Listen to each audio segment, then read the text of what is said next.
जी अस्सलाम वालेकुम अस्सलाम वालेकुम अस्सलाम वालेकुम।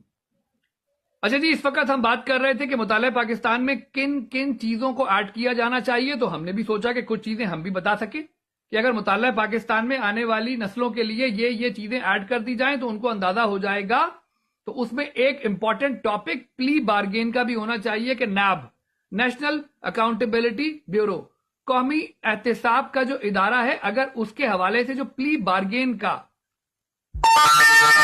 है कि वो मुजरिम जो पैसा लेके लूट के निकल चुका होता है उसके साथ बैठकर बातचीत कर कर उससे वो पैसा वापस निकाला जाए, तो प्ली बार्गेन के कानून के बारे में जानेंगे और फिर कंपेयर करके देख लेंगे कि एक तरफ अगर एक फौजी ने करप्शन की, जिसमें एडमिरल मंसूरुल हक ने जब करप्शन की, तो आया कि प्ली बार्गेन के कानून से पाकिस्तान को फायदा हुआ या नहीं हुआ, और दूसरी जानेब आज की तारीख में इतने केसेस होने के बाद भी नवाज शरीफ पे एवन फील्ड केस मौजूद है, फ्लैगशिप इन्वेस्टमेंट का केस मौजूद है, और जरदारी साहब के ऊपर स्विस बैंक के केसेस साबित हो चुके हैं।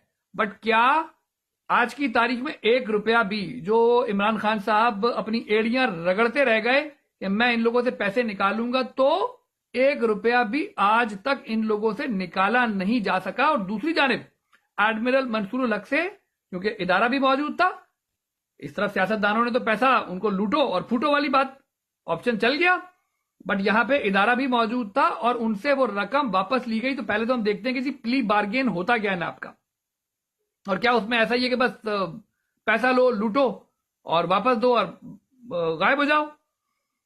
तो ये बेहतर है या ये नवाज शरीफ और जरदारी की तरह आपकी जिंदगी गुजारना, लूटो और पैसा वापस भी ना दो?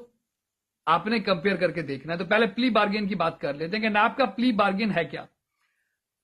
प्ली बार्गेन नैब का एक कानूनी तरीकेकार है जिसमें मुलजिम अपनी करप्शन को तस्लीम करता है, ठीक है, लूटी गई रकम वापस करता है और बदले में सख्त सजा से बच जाता है। ठीक, यह तरीका नैब ऑर्डिनेंस 1999 के तहत दिया गया है। प्ली बार्गेन में शामिल किया, क्या क्या प्ली बार्गेन में शामिल होता है?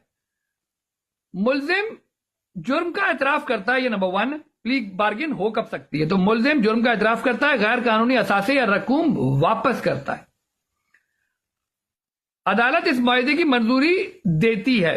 बगैर एतराफे जुर्म प्ली बार्गेन नहीं हो सकता, ठीक है। जब तक आप जुर्म को मानेंगे नहीं तब तक प्ली बार्गेन नहीं होगा। तो कहने का मतलब वही बात है, जरदारी साहब से या नवाज शरीफ साहब से पहले तो मनवा लो कि जिन फ्लैटों में वो रहते हैं या स्विस बैंकों के अंदर जो पैसा जमा है, पहले तो आप मनवा के दिखाओ, बाकी बातें तो बाद में। जबकि मैंने बता दिया कि स्विस बैंक के अंदर भी ये वो केसेस हैं जिसके अंदर बाकायदा साबित हो चुका है, सजाएं हुई है स्विस बैंक के अंदर, स्विस केसेस के अंदर